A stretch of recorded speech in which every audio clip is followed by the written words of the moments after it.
Bonjour. Pour une alimentation saine et équilibrée, vous avez besoin de trois piliers: la qualité, la combinaison et le timing. C'est le sujet du jour. En d'autres termes, ne mangez pas n'importe quoi, ne mélangez pas les aliments de n'importe comment et ne mangez pas n'importe quand. Si vous désirez manger mieux et vivre mieux, cette vidéo est pour vous. Dans cette vidéo, vous allez découvrir comment choisir les aliments de qualité. Vous allez savoir bien combiner les aliments en votre disposition. Et enfin, vous allez saisir le moment opportun pour manger. Sans plus tarder, voici la matière. Premièrement, comment choisir les aliments de qualité? La qualité d'un aliment est liée à la composition de cet aliment en éléments nutritifs. Et ces éléments nutritifs sont classés en 5 groupes, dont d'abord les vitamines, 2, les sels minéraux, 3, les protéines, 4, les huiles ou les graisses, 5, les sucres.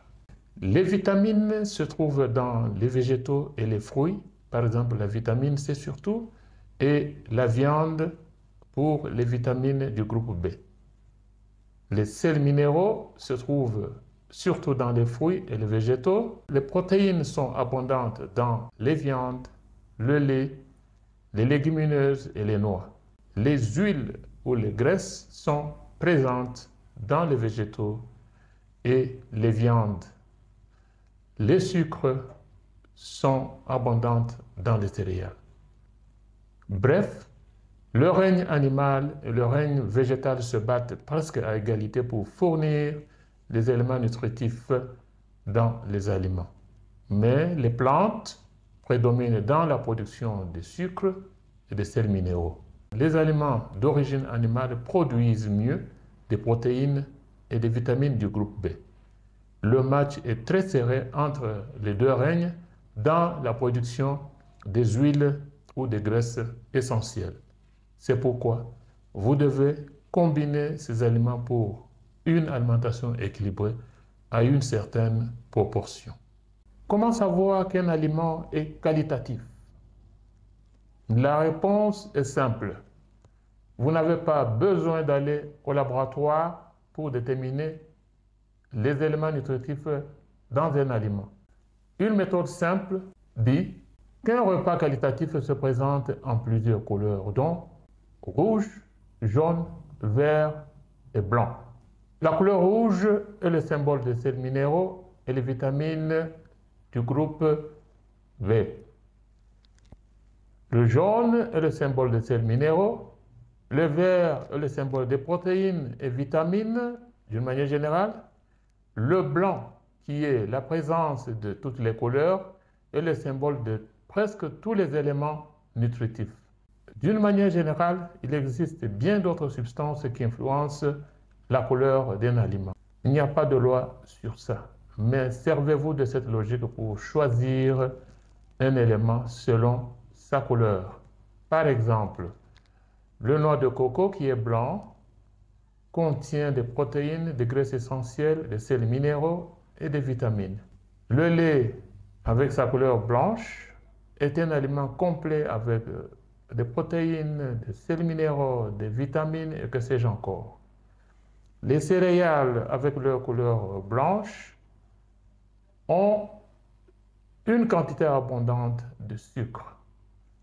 La viande rouge contient le fer, le zinc et les vitamines du groupe B.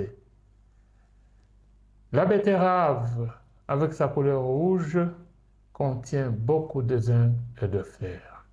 Passons maintenant à la combinaison, qui est le deuxième pilier d'une alimentation équilibrée. En nutrition, combinaison veut dire diversité.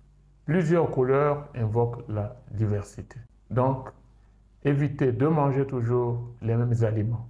Les bonnes combinaisons permettent une bonne digestion des aliments qui également conduit à une bonne absorption des éléments nutritifs. Mais certaines combinaisons d'aliments sont désagréables pour votre corps. Il est essentiel d'avoir une bonne combinaison d'aliments. Une bonne combinaison d'aliments amène à un équilibre entre les éléments nutritifs essentiels, dont les protéines, les glucides et les graisses saines. Là, vous devez vous assurer qu'il y a un aliment dans chaque groupe, c'est-à-dire un aliment qui produit de la graisse, un aliment qui produit le sucre et un autre aliment qui produit les protéines, bien sûr, à une certaine proportion. Ensuite, nous avons des combinaisons synergétiques où certains aliments sont plus bénéfiques lorsqu'ils sont consommés ensemble. Par exemple, la consommation de tomates et l'huile d'olive augmente l'absorption des antioxydants. Les antioxydants sont des substances qui luttent pour le corps, qui protègent les cellules. Nous avons vu ça dans une vidéo. Deuxièmement, nous avons la consommation des légumineuses combinées avec des céréales complètes qui fournissent des protéines complètes. Lorsque nous parlons des céréales complètes, par exemple le riz, qui n'est pas moulu, c'est une céréale complète par rapport aux céréales qui sont transformées. Évitez de combiner des aliments riches en glucides simples avec des graisses saturées, ce qui peut entraîner des hauts et des bas dans le taux de glycémie ou le taux du sucre dans le sang et des problèmes de digestion.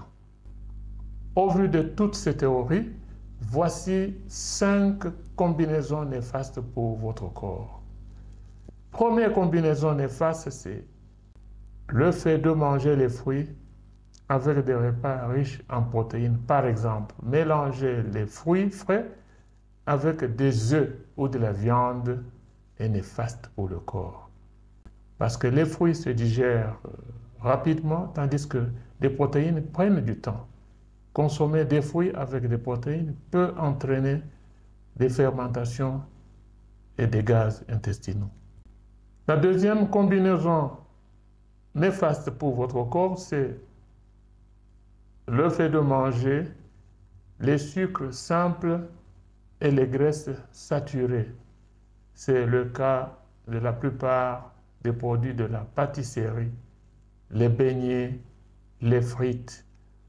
Cette combinaison peut entraîner des hauts et des bas dans le taux de sucre dans le sang.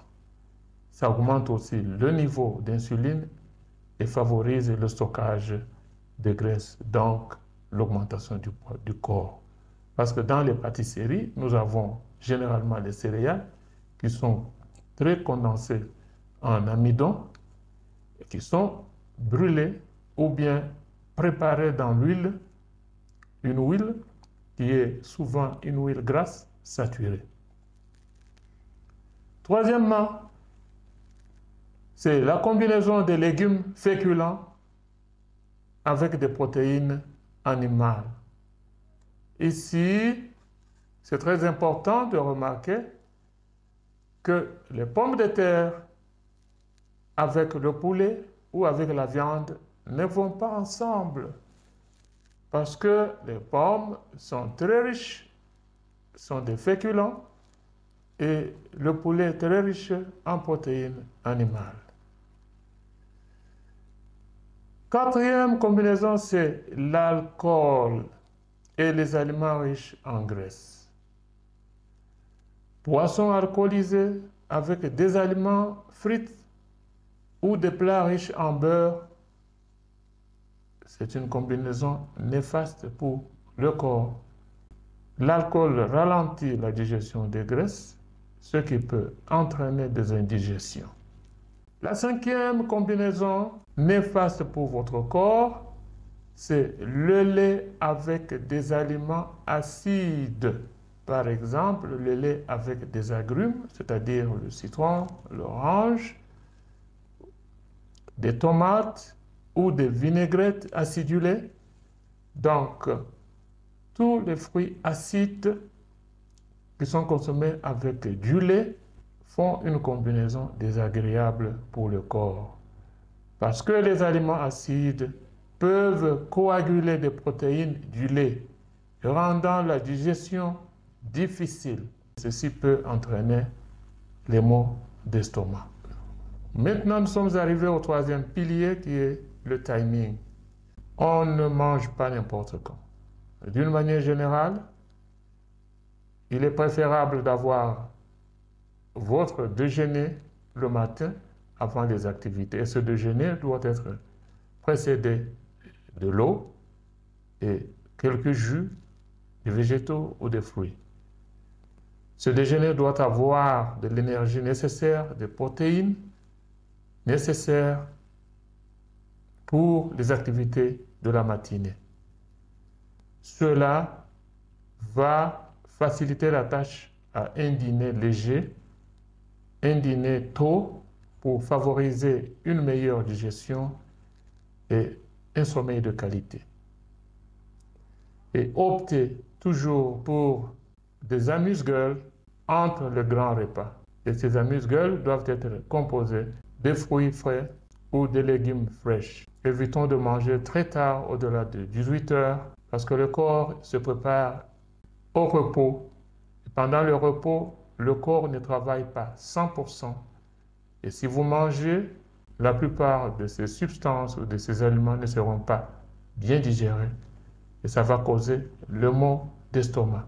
Voici ce que j'avais préparé pour vous. Si vous avez appris quelque chose, je vous demande de vous enregistrer, d'aimer et de partager. Je m'appelle Ngandou Etienne.